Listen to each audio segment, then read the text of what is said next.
Welcome to Bethy Live, Kristy. I'm so glad to have you. I love all your pictures we took. It was just great, and your house is so beautiful. It made such a great backdrop. Thank you so much. I'm so honored. Well, we got to know each other through Houston Ballet. So you've been on the board for a little while, and what brought you to Houston Ballet? Well, I am a die-hard ballet fanatic. I'm a bunhead, reformed bunhead, I guess. Spent my life inside of a ballet studio. I think you had much of the same background. Same background. So it's so nice to be able to still be involved in the ballet world, even though I never made it to the professional status. But it's a way to stay involved and give back. And Houston Ballet is just so special. I don't think enough people in Houston know what the caliber of company they have here in their backyard. It's one of the best in the world, hands down. Hands down. I just went to Nutcracker a couple days ago, and it was hands down, hands down. So tell us about your occupation though as well. Well, I am a portfolio manager, otherwise known as a finance nerd who likes to who likes to research stocks for a living. Hey. I like math, but I basically work for a mutual company in town. I manage a couple different funds for them, co-manage, and I've been there 11 years now, and I'm very blessed and lucky to be there.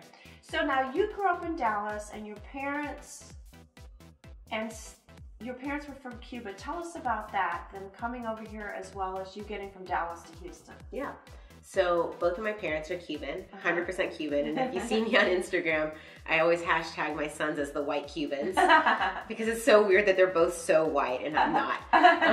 But my parents, my dad immigrated when he was 2, and so he had a much different experience than my mother. The regime change happened, they immediately got out, they went to Venezuela, and then they eventually went to the States because my grandfather was working for PepsiCo at the time. My mom's side of the family is much different. They're very working class. They had to apply to leave the country, and when they do that in Cuba, you're deemed a traitor of the country. You get stripped of your trade. Grandfather had to work out in the fields for 4 years, and it was a pretty harrowing experience for them. They got to leave with absolutely nothing. And then they went to New Jersey, and then eventually immigrated to Dallas because we had family there.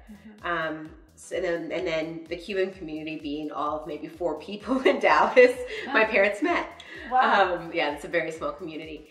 And then for me coming down to Houston, I would have never thought growing up I would end up here because I generally love Dallas, but I came here for work, and obviously 9/11 happened in 2001, and I was in New York 2 weeks before at my summer internship, and I was going to return, but being an only child, my parents said absolutely not. So changed my offer, used my offer to get to an offer here in Houston, and worked at Morgan Stanley in investment banking for 2 years, left for business school, and then Houston just drug me back because I love it here now, and I can never imagine leaving. Good sized Cuban community here, right? I would imagine, or slowly but surely. Yeah. Do you have any desire to go back and visit? I have friends who've been visiting like crazy. It's supposed to be so beautiful. Parts of it. Yeah, I'm dying. I'm actually dying to go.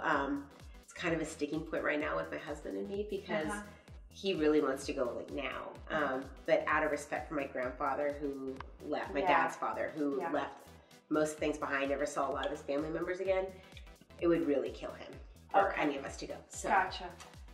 In makes time, sense, balancing that. Yeah. In time I will. Yeah. So what's the best piece of advice you've ever been given?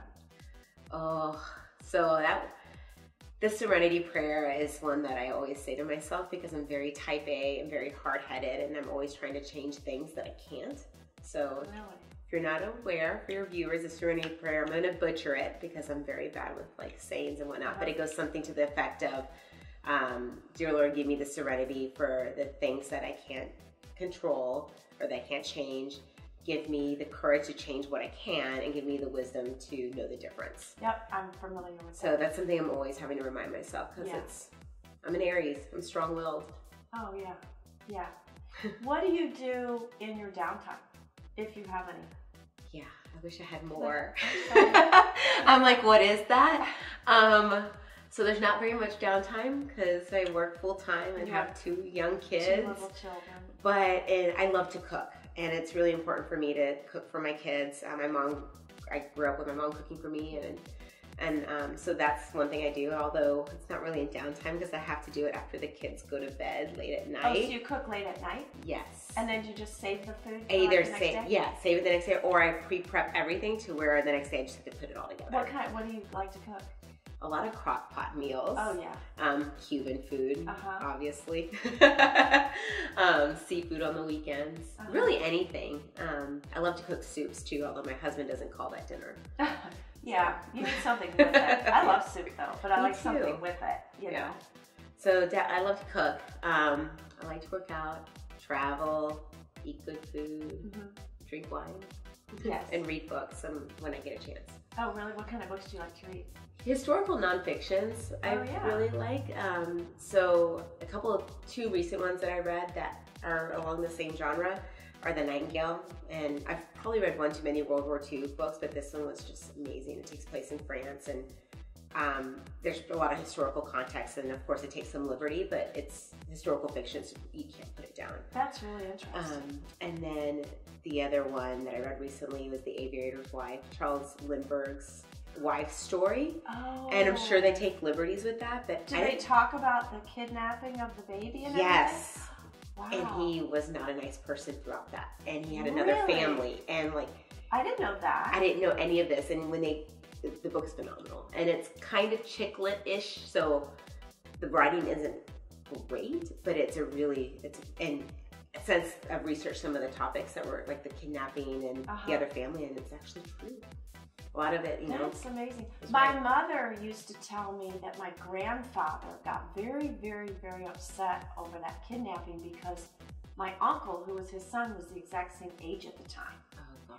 And that it just really upset, and everybody knew who Charles Lindbergh was, and it was a big deal. And kidnappings aren't very common in the United States, and it was just a big deal. Yeah. So that would be a really interesting book. It was a good book. It was heart-wrenching. I mean, obviously they go through that, the kidnapping in detail, and I think it was probably not a good choice to read a couple weeks postpartum. No, but you already have the baby blues, probably. Yeah, I read it on maternity leave. Oh, yeah, wrong book for that. Yeah. Oh my God. So tell us something humorous about yourself. So I think because of continue with the Cuban theme.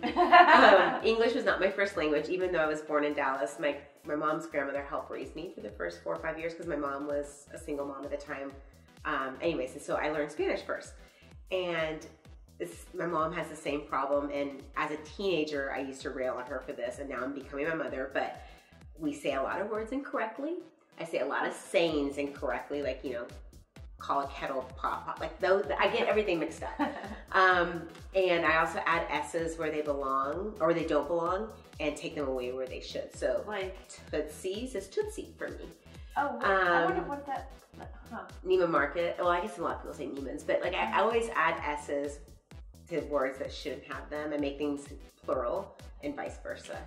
And I used to make fun of my mother for doing this in high school all the time, and I'm doing it more and more as I get older. And you're doing the exact same thing your mother did. Exactly. That's crazy. We all become our mothers at the end of the day. I know, isn't that the truth? Or our fathers in some cases, Yeah. So what are some of your favorite places to shop or eat or hang out in Houston? So Tootsie's. Yeah. Love it. I'm very biased with Fady because I think Fady's just done a good job, like since he's taken over the creative director role and whatnot. It's always been great because they've always supported Houston charities so well in the community. But Fady's just has such a great eye and picking out like designers that I've never heard of and at all price points. So I love Tootsie's. Cole Linscomb's is crack to me. Seriously, it is. It's crack. It's crack.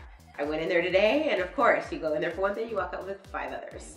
I know. I love that place. I know. And it's just curated so well. I know. And then and I'm also biased because he's a dear friend, but Any Concept by Chris Shepherd. Oh. 1/5 Underbelly. Yeah, his new Georgia James Steakhouse will be opening up later this year. Where is that opening? It's opening where the current Underbelly is. So they're closing that down and they're completely refurnishing it. Yeah, I don't live far from there. I'll be sure to go. It's going to be amazing. He's a culinary genius, an innovator. He's always staying one step ahead and pushing himself. And I think a lot of people will get successful and rest on their laurels, but he's always thinking, what's next? So he's very creative. Very creative. And he's just a good person. He has a heart bigger than Houston. In town. Yeah. So, do you have any irrational fears? Yeah. Share. Totally irrational. I really am scared of sharks. Oh, you are? So random, but I hate the ocean because I like looking at it. I don't like going, I mean, even up to my knees, I start freaking out. I'm very scared of sharks. Did you see Jaws at a very young age type thing? It's two things. It's that, but part of it also goes to my sense of control. Well, you can't control everything, the serenity prayer. Yeah, shark you can't control. Yeah, so when you're in that big ocean, like there's no sense of boundaries. Like it's just limitless. And the fact that like I can't see boundaries, I can't know what's around me at all times. Right. Like literally the view, I've gone snorkeling like 3 times in my life and both have been the most terrifying experiences. I hear the theme of that doo-doo, doo-doo in my head at all times. I'm so fearful that the minute I turn around, there'll be one right there. And my fears aren't unfounded because like literally I've been in some places where they have sworn to me up and down, like our honeymoon, we went to Seychelles, the first part of it, and they swore that in their history of being at that resort, no one's ever seen a shark because there's a lagoon that protects it around it and there's no way a shark can come in from the lagoon. I kid you not, 2 weeks after coming home, 2 people were bitten by a huge shark. They called it a rogue shark. One person actually died on his honeymoon. Aren't all sharks? I know, right? Are you serious? Yeah. A British man died on his honeymoon in the Seychelles 2 weeks after we got home. And that just sealed the deal on your fear. I'm like, never again. I'm like, well, I have one former woman crush, Nicole, who is the opposite of you. She's obsessed with sharks, and it's on her bucket list to swim with sharks. Although in a cage, but still. But still, that cage can open up. I would have more a heart power attack. to her. I literally would have a heart attack if there's no. Well, my real dad, he's a huge scuba diver. Oh, really? He swims with sharks. He's been to the Great Barrier Reef and swam with the great whites. And he's crazy. He loves them, but I have no. So you didn't get that, too? No. I hate them. And he's the one who took me to see Jaws. Huh. Well, probably because he thought it's cool. Although now that I look back at the movie, the shark doesn't look quite as real as it did in 1976, 8. Yeah, I still haven't gone back to see the movies. I can't do it. So, do you have any specific standout plans for 2018? No, more of the same. I guess one of my goals, my goal every year is to read more books. So hopefully I'll accomplish that. But one of my other goals is my husband gets to travel to some really fun locations with his job. So he's been like recently to Prague and Lisbon, all these places that with my job I just can't pick up and take off all the time. But he is going to London and Italy this year, so you need to I'm trying to make that happen. They're kind of a little too close together, but I'm hoping. Have you been to London and Italy? Yes, so but it's actually the northern part of Italy, so I haven't done that as much, like the Lakes region. And London is one of my most favorite cities in the world, and I haven't been back in 10+ years, so so you need to go back. It's time. But those are the big plans. Well, that sounds awesome. Well, we're so excited to have you. Thank you so much for your great interview. I loved it, and you're so adorable. That's a wrap. Thank you. Oh.